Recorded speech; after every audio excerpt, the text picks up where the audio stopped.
ગઈ તારીખ 20/6/2025 રાજકોટના એક ડાયમંડના વેપારી છે, જેઓનું નામ અજયભાઈ સુરેશભાઈ ધાગડા, રહે જામનગર રોડ રાજકોટવાળા, કે જેઓનું પોતાનું રાજકોટ ખાતે જેબી જ્વેલર્સનું મોટો શોરૂમ છે અને તેઓના કર્મચારી છે જિગ્નેશભાઈ નાથાભાઈ કુછડિયા, કે તેઓ જેબી એક્સપોર્ટ ગોલ્ડ એન્ડ ડાયમંડ જ્વેલરીમાં નોકરી કરતા હતા.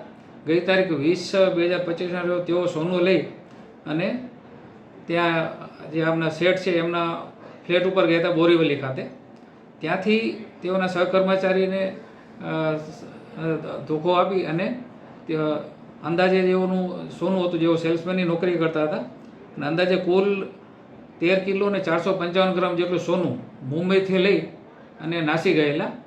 જે અંગે મુંબઈ મહારાષ્ટ્ર ખાતે MHB કોલોની પોલીસ સ્ટેશનમાં ફરિયાદ દાખલ થયેલી અને મહારાષ્ટ્ર પોલીસ તરફથી હકીકત મળતા તેમજ અમને પણ હકીકત મળતા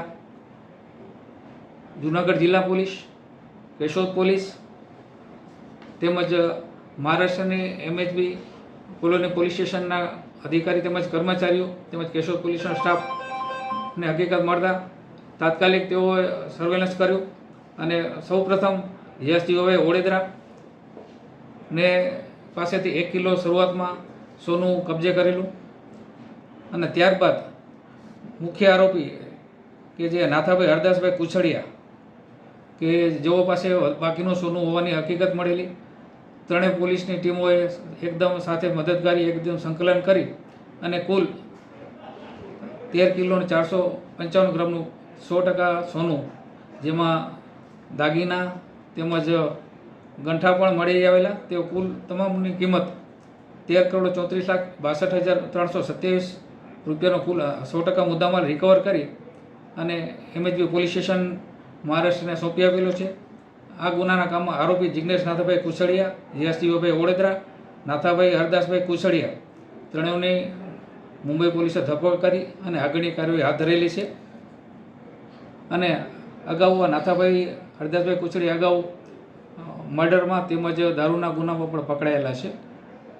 આ સમગ્ર કાર્યવાહીનું સુપરવિઝન પોલીસ મહાનિરીક્ષક જાજડિયા સાહેબ તેમજ પોલીસ અધિક્ષક ઓળેદરા સાહેબની માર્ગદર્શન હેઠળ તમામ કાર્યવાહી કરવામાં આવેલી છે. સાહેબ, જે આરોપી છે એ ક્યાંના છે અને જે મુદ્દામાલ હતો એ ક્યાં રાખવામાં આવ્યો હતો? હા, આરોપી મૂળ માણેકવાડા ગામના છે, કેશોદ તાલુકાના, જેને કારણે આપણને કેશોદ પોલીસને તાત્કાલિક હકીકત મળી અને એના આધારે તપાસ કરવામાં આવી હતી. જેઓ પોતાના ઘરની પાછળ જે નદી છે, નદીના કિનારે ઝાડ ઉપર સોનું લટકાવેલા હકીકત મળેલી અને એના આધારે પોલીસે સમગ્ર મુદ્દામાલ કબજે કરેલો છે. અને અગાઉ જે 1 કિલો હતો તેઓના આરોપીના ઘરેથી, જૂનાગઢ ઘરેથી 1 કિલોનો મુદ્દામાલ કબજે કરવામાં આવ્યો હતો. ઘટના બનવાનું કારણ શું હતું? આ મુખ્યનો ચોરી કરવાનો શોર્ટકટમાં પૈસા કમાવાનો જ હતો. જે ખરેખર એમ ત્યાં નોકરી કરતા હતા ને એની સાથે જ વિશ્વાસઘાત કરીને એને નજર ચૂકવીને ચોરી કરીને એને લઈ આવેલા હતા.